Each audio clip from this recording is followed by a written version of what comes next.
Саламатсыздар ма оқушылар? Бүгін біз күрделі функцияны қарастырайық. Жалпы функция дегеніміз не? Осы уақытқа дейін біз функция ұғымын білеміз, иә? Y-тен бағады f от x. Яғни x жиынындағы әрбір, яғни x-тің әрбір мәніне y жиынындағы y-тің бір ғана мәні сәйкес келетін заңдылықты немесе ереже деп айтады. Енді күрделі функция дегеніміз не? Күрделі функция деген, егер берілген функцияның аргументінің өзі функция болса, онда оны күрделі функция деп айтамыз. Яғни, мысалы, күрделі функция қалай жазылады?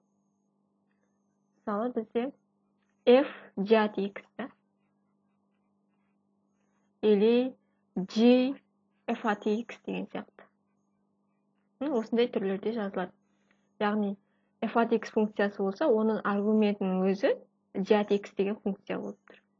Немесе g f от x болса, яғни f от x-тің аргументінің өзі жат x-тің аргументінің өзі f от x болып тұр. Яғни, аргументінің өзі функция болса, онда ондай функцияларды күрделі функция деп айтамыз. Енді күрделі функция қалай жазылады? Мысалы, біз мына түрде жазсақ, міне f жат x түрінде жазылса күрделі функция. Онда жат x дегеніңіз ішкі функция деп аталады. Ал f от x сыртқы функция, иә? Мына жерде y-тен бағады, да? Жақсы, y-тен бағады. Сонда біз баяғы жат x дегеніміз ішкі функция, ал f от x дегеніміз сыртқы функция болады. Енді функцияның жазылуының, күрделі функцияның жазылуының бірнеше варианттары бар. Мысалы, біздерде былай да жазады f gx. Яғни f жат x деген сөз. Мына түрде де жазылады. Бірақ мына ортаға көбейту жазып қоюға болмайды. Яғни f көбейтілген gx, ол мына f жат x-ке тең емес. Яғни көбейту емес, мына жерде таңбаға мұқият назар аудару керек. Так, осы түрде жазылады.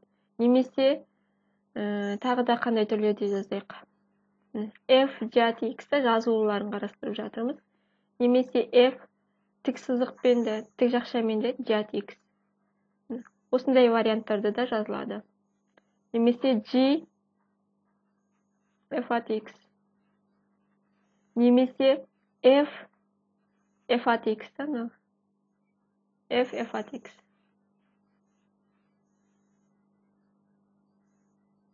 Яғни осындай бірнеше варианттары бар, да? Мына жерде мысалы f от x деген жазу, ағылшын оқулықтарын қарасаңыз, ағылшын оқулықтарында мына түрде жазылады. Көп жағдайда осы түрде жазылады.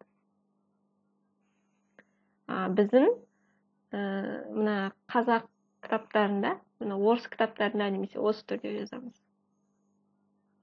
Так, енді күрделі функцияны қалай аламыз? Мысалы, мынандай бір мысал қарастырайық. f от x тен 2x квадрат плюс 3-ке тең болсын. Так, мысалы, f от x тен болады 2x квадрат плюс 3. Ал жат x тен болады 4x плюс 1 болсын, 4x плюс 1 болсын. Енді біз алайық f жат x. g f от x. Үш жағдайды да қарастырайық. f от x. Үшеуін табуымыз керек. Бірінші, f жат x. Яғни f жат x табам деген сөз, мына f от x-тегі x-тердің орнына мына жат x-ті әкеліп қоямыз деген сөз. Сонда 2 көбейтем, x-ның орнына әкелем 4x плюс 1. x-тің квадраты депті, яғни 4x плюс 1-дің квадраты плюс 3. Болды, жақшаны ықшамдаймыз. 2. Так, 16x квадрат плюс 8x плюс 1, да? Қосылған 3. Тең болады. Так, көбейтем 32x квадрат плюс 16x плюс 2, оған 3-ті қосам 5. Міне f жат x осыған тең болды. Так, g f от x. Екінші жағдай. Екінші жағдай g f от x. Яғни міне g от x-ке f от x-ті әкеліп қоям деген сөз, да? Мына жаққа қарай әкеліп қоямыз. Мынаны мында әкеліп қоямыз. X-ның орнына әкеліп қоямыз. Сонда 4 көбейтілген x-ның орнына қоямыз. 2x квадрат плюс 3. Қосылған 1. Тем болады. Бұл жерде өзі жақшаны ашып қосам деп қоямыз, да? 8x квадрат плюс 12, 1-ді қосам, плюс 13-ке тең. Так, үшінші жағдай. f от x. Үшіншісі f от x. Яғни f от x-тегі x-тардың орнына f от x-ті әкеліп қайтадан қоям деген сөз, ja? 2 көбейтем. X-ның орнына әкелеміз 2x квадрат плюс 3. 2x квадрат плюс 3. Осының квадраты. Қосылған 3 деген сөз. Тең болады. Так, 2x квадрат плюс 3-ті квадраттаймыз. 2 көбейтілген 4x квадрат плюс 6, 12x квадрат. 4x'тің 4 дәрежесі, мына 4 дәреже. 12x квадрат плюс 9, да? Қосылған 3. Тең болады. Жақшаны ашамыз, ықшамдаймыз. 8x'тің 4 дәрежесі. Так, 12, 24x'тің квадраты. Плюс 18, 3-ті қосам, плюс 21 деген сөз. Міне, күрделі функция осылай жасалады. Так, тағы бір мысалдар қарастырып көрейік қазір. Так, мысалы бізде мынандай функция болсын. Так, бізде бір мысалын үш жағдайын қарастырдық, ja? Екінші мысал болсын. f от x тең болады 5x плюс 3-ке. g от x тең болады 3x квадратқа. Бізге тауы керек f g4-ті. Енді f g4-ті қалай табамыз? Табудың екі варианты бар.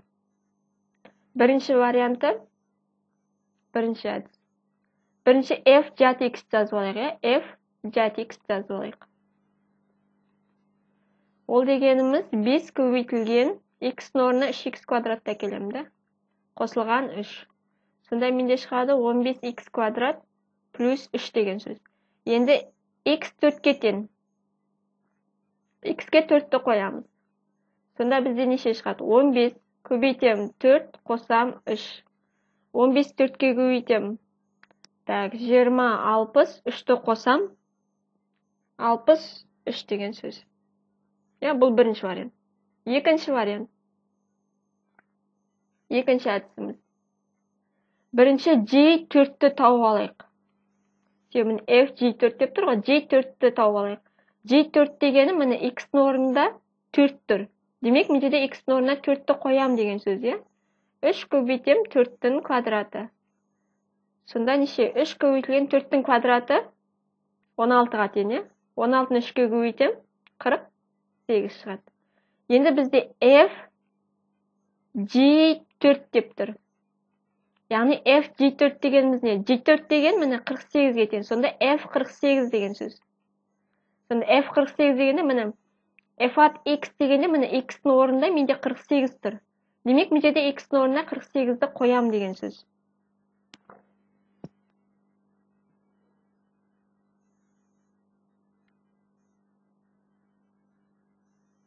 Менде де x квадрат ұстап кеткен екен, бәсе неге шықпай қалды деп ойлап тұрмын.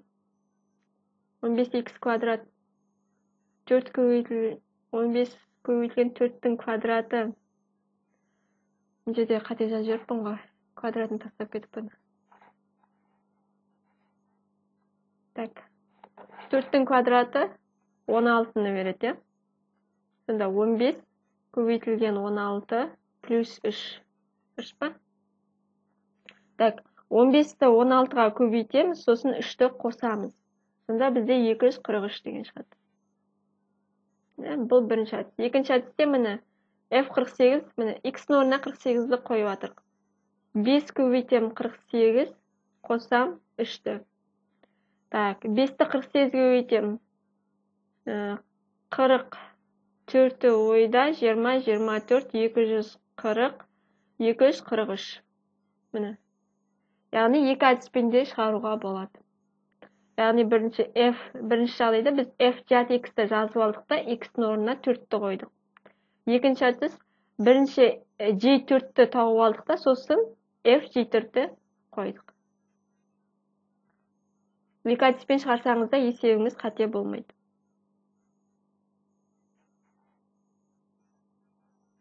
Мысалы енді үшінші түбірмен қарап көрейік, үшінші түбірмен.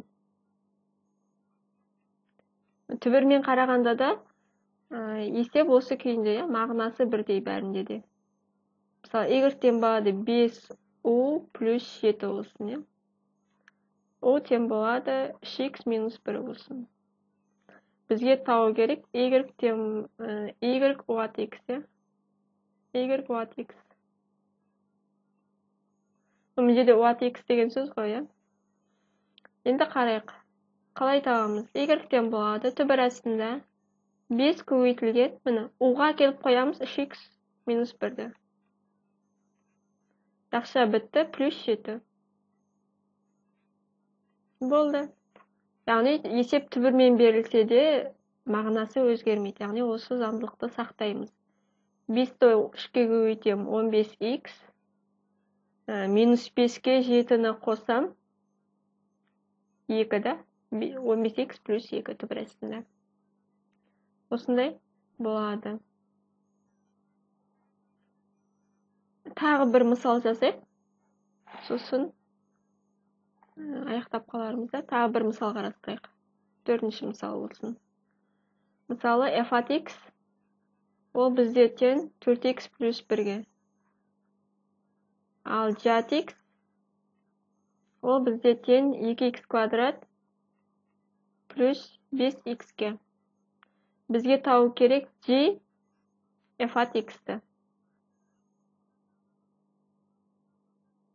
Міне, f от x-ті әкеліп, міне жат x-ті x-терін орнына қоямыз да. Сонда g f от x тен болады. 2 көбейтем, x-ның орнына әкелем 4x плюс 1. X квадрат деп тұр, 4x плюс 1-дің квадраты. Плюс 5 көбейтем x деп тұр, x 4x плюс 1. Тен болады. 4x плюс 1-ді квадраттаймыз. 2 көбейтілген 16x квадрат плюс 8x плюс 1. Қосамыз 20x плюс 5. Жақшаны ашайық. Арғата жақшаны ашамыз бірінші қосылғыштан. 32x квадрат плюс 16x плюс 2 плюс 20x плюс 5. Тен болады. X квадрат, 32x квадрат. Ұқсас мүшелерін біріктіріп жатырмыз.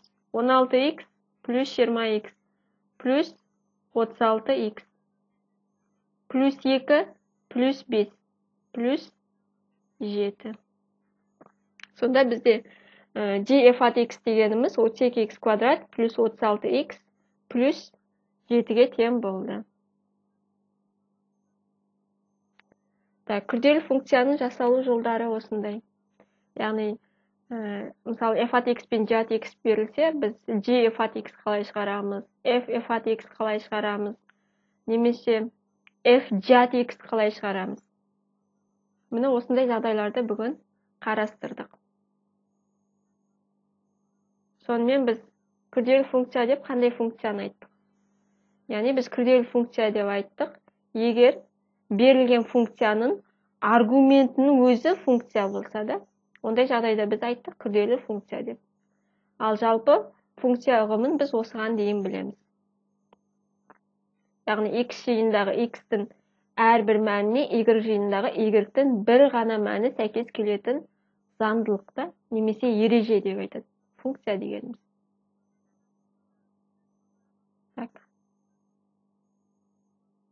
Бүгінгі сабағымыз осындай.